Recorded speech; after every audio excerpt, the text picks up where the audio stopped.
Bem, é difícil, a gente vai ficar falando sobre isso, sempre vai ter um cafajeste que vai tentar distorcer, né? Que nem aqueles idiotas que falam que o Flamengo não foi rebaixado em 95 porque viraram a mesa. Não houve nada disso. Não houve nada disso. Porque o Flamengo ficou ali numa das 4 últimas posições no campeonato que tinha 2 rebaixados. O técnico era o Apolinho, inclusive em dado momento, É. até o Apolinho me deu uma entrevista uma vez, até ele lembrou que o Flamengo já não corria risco de rebaixamento e estava na Supercopa, que jogou até a final, né? E ele começou a priorizar a Supercopa e colocar um time mais novo, time B, um time de garotos no brasileiro, porque o risco de rebaixamento não havia. E alguém inventou um dia que o Apolinho teria dito que era uma vergonha o Flamengo não ter sido rebaixado por uma virada de mesa, e não teve virada nenhuma. O regulamento do campeonato sempre foi o mesmo, mas tem gente que repete essa bobagem. Quer dizer, estamos falando de imbecis, tá? Não adianta, para o imbecil, para o idiota, o cretino fundamental, como diria Nelson Rodrigues, não adianta você tentar desenhar. Esse panaca não vai aprender, isso é um idiota. O idiota não vai entender, ele vai acreditar na bobagem que ele repete para ele mesmo. O babaca fala para o espelho, a mentira repete e fica acreditando naquilo. Então, para essa gente, a gente tem que ignorar. Agora, para aqueles que estão sem informação e querem se informar, o terreno é de um fundo de investimento, que tem cotistas. É um terreno privado. A Caixa é a gestora do terreno. Ela faz a gestão para um fundo. O terreno não é público, não vai ser doado, ele vai ser comprado pelo Flamengo. O que está havendo em termos políticos é uma intervenção da prefeitura que tem interesse. Não é porque o Eduardo Paes é Vasco, é Flamengo, não, ele é vascaíno, não tem nada a ver, bobagem pensar que o Eduardo Paes está preocupado com o time de futebol. É uma área que está passando por uma revitalização. E a prefeitura que está à frente disso. A prefeitura tem interesse na valorização da área e o Eduardo Paes vai colher frutos futuros se tudo der certo nessa revitalização. Da mesma maneira que ele derrubou o viaduto da Perimetral e fez toda aquela construção, aquela obra, quem passa ali hoje está muito melhor do que era antes, e isso é ponto para ele, né? Tem pontos negativos, né? Tem uma passarela que ele inaugurou que uma vez bateu lá uma onda, caíram lá, a passarela desabou, morreram 2 pessoas. Uma vez eu entrevistei, eu perguntei para ele, eu perguntei para ele, mas passarela Tim Maia. Eu perguntei, se o senhor não pensou em renunciar depois daquilo? Eu perguntei para ele numa entrevista uma vez que eu fiz com ele. Porque aquilo foi gravíssimo, uma obra da prefeitura que não era segura, comprovadamente, cara, morreram pessoas, né? Um rapaz se despediu do filho, foi caminhar, correr, dar uma corrida por ali para depois ir almoçar, passear com o filho dele, não voltou mais. A moça estava passando também, uma mulher, se não me engano, também aconteceu. Enfim, então tem pontos negativos, mas tem um ponto positivo. Ali aquela obra ficou legal, ali melhorou muito. A Perimetral era o minhocão, para quem não conhece o Rio de Janeiro e é de São Paulo, por exemplo, era o minhocão do Rio de Janeiro, um negócio horroroso.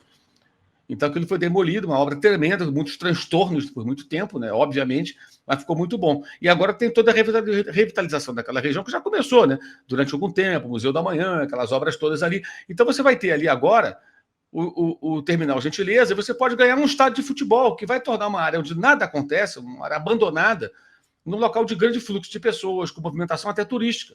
Porque um estádio do Flamengo em frente à rodoviária, todo dia vai ter alguém lá tirar uma foto, querendo visitar e tal, vai ter. Então, para a prefeitura é muito importante. E para o Eduardo Paes, politicamente, também, ser o prefeito que recuperou uma zona degradada da cidade. Muitas cidades pelo mundo já passaram por esse tipo de revitalização. Quem for a Buenos Aires, passar por Puerto Madeiro, que é uma área hoje chique, cheia de restaurantes e tal, ali não tinha nada, eles revitalizaram. E na Europa, em vários lugares do mundo, isso já aconteceu. E no caso do Rio de Janeiro, ele tem esse interesse. Então, o interesse dele é dele político, tá? E aí ele ameaçou desapropriar o terreno, se a Caixa Econômica dificultar e tal. Mas, então, tem um jogo político, como toda obra grande tem um jogo político, gente. O Palmeiras, para inaugurar o seu estádio aqui, a ampliação, enfrentou uma série de obstáculos. Teve gente que reclamou que vai trazer muita movimentação para o local. Mas o estádio está lá, muito mais gente do que essas pessoas. O estádio do Palmeiras estava lá muitos anos, muito mais.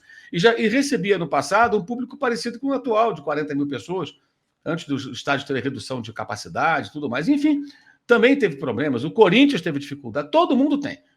Tem que lidar com político e Câmara de Vereadores e tal. Isso acontece com qualquer grande obra, qualquer grande estádio que é construído. Não é diferente com o Flamengo, mas o Flamengo está querendo comprar o terreno, construir com seus próprios recursos, com eventuais parceiros. Não tem nada de ganhar porcaria nenhuma.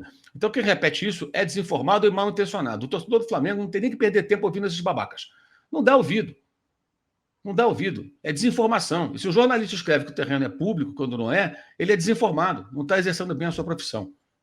Quem quiser saber mais, vai no canal Mundo na Bola, Fabrício Kika. Aliás, fica até a sugestão para essa live um dia, chamar o Fabrício para participar de uma live aqui, para ele dar uma aula desse assunto. Você pode pegar um dia aqui, trazer o Fabrício, pode ser na área, pode ser em qualquer outro programa, perdão.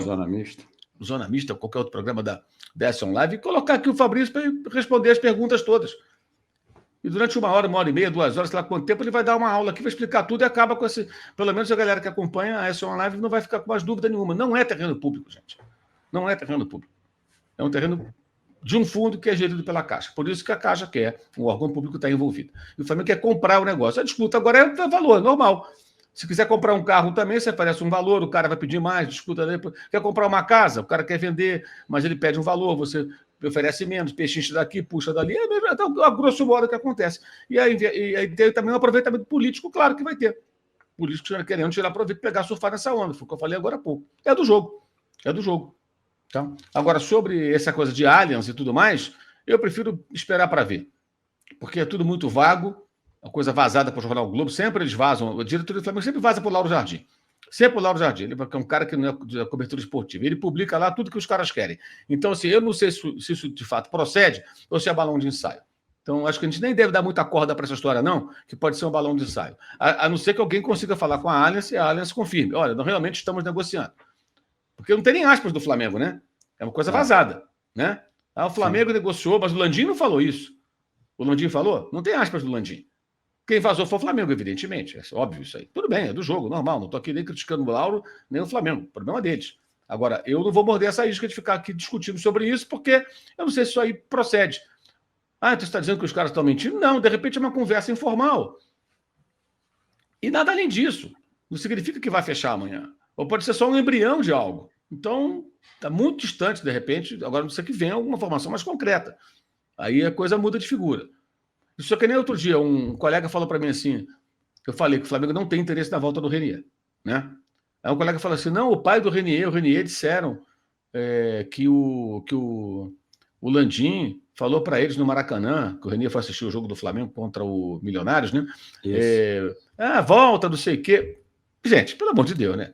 Isso aí é um encontro ali no Maracanã. Pô, você tem que voltar, não sei o quê. Isso aí é que nem aquela piada do Carioca que fala, vai lá em casa, não dá o endereço. Vamos marcar. É igualzinho a piada do Carioca que marca e não dá o endereço da casa. Que tem essa brincadeira, né? O Carioca fala, vai lá em casa, aí não diz onde que mora. Você não vai nunca na casa do cara. Isso aí, cara, é um encontro. Se aparecer, toma um susto, né? E se aparecer na casa, toma um susto. Então, assim, o Landim pode até ter falado, até por educação, por cortesia com o menino, entendeu? Porra, e aí, como é que você tá, garoto? Tá tudo bem? Pô, você tem que voltar, cara. Agora, isso é muito diferente de, olha, queremos a sua volta. Vamos conversar com o Real Madrid. Você quer voltar? Nós vamos lá falar com eles. Que tem que pagar o Real Madrid, não é assim, não, tá? Você acha que o Real Madrid aqui é trouxa? Pagou 35 milhões de euros, o garoto não conseguiu decolar no futebol europeu até hoje, vai devolver para o Flamengo assim, de graça. O Flamengo pode até procurar, negociar, olha, a gente paga o salário, tudo pode até acontecer. Mas a informação que eu tenho é que o Flamengo não está buscando essa recontratação. E que eu saiba também, o garoto não quer voltar agora, e faz ele muito bem, insistir, ele é muito novo. Ele tem que lutar até conseguir a sua oportunidade lá, ser tenaz. Um dia ele consegue se firmar na Europa. Por que não? Ele pode se firmar. É uma questão, às vezes, de amadurecimento. Então, se ele tem essa vontade, eu acho que ele tem que lutar, não pode desistir facilmente, não. Torço por ele. Agora, é mais ou menos isso. Saber um encontro ali, vamos lá e tal, é a mesma coisa. Não, e é bom, né, Mauro? Conversa informal e tal, é o início. Daí para virar uma coisa concreta, a Allianz vai patrocinar o estádio do Flamengo, é uma caminhada muito longa, gente. Depende de muitas conversas, muitas pessoas aprovarem. E o Flamengo falando, segundo a nota, em 1 bilhão, né? Pô, é muito dinheiro, cara. Não se resolve assim. Então, acho que, para mim, parece muito balão de ensaio isso aí.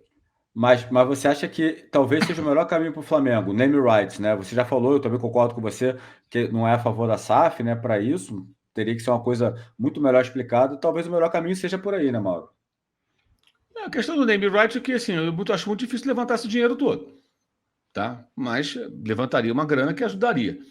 Eu acho que o Flamengo tem que buscar parceria, name right, vender cadeiras cativas para quem possa pagar uma quantia significativa ali, buscar outras maneiras, outros patrocinadores, outros parceiros.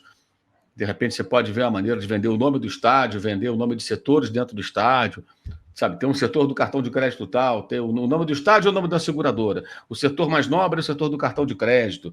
O outro setor é o setor da marca de cerveja. O outro setor, sei lá, sabe, desmembrar isso. Tem maneiras aí de você conseguir patrocinadores, apoiadores para conseguir levantar essa obra. E é um dinheiro para você conseguir não de uma vez só, porque a obra vai acontecendo. Então você tem que pagar o estádio, depois você vai financiar, vai pegar de repente um empréstimo, vai fazendo aquele. O importante é estar dentro do fluxo do clube. Quanto o clube vai gastar por mês com essa obra?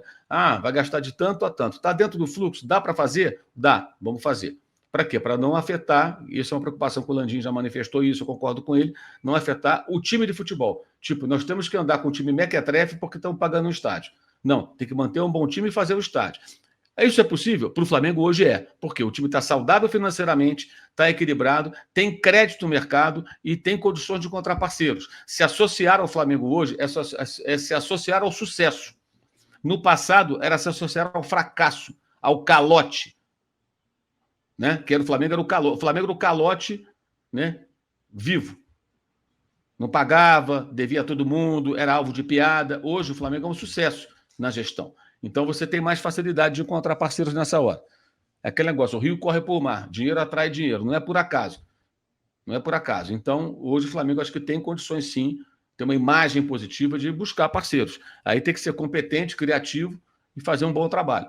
Eu acho que dá. Não precisa virar SAF. Não tem que virar SAF. Flamengo não tem que ser SAF.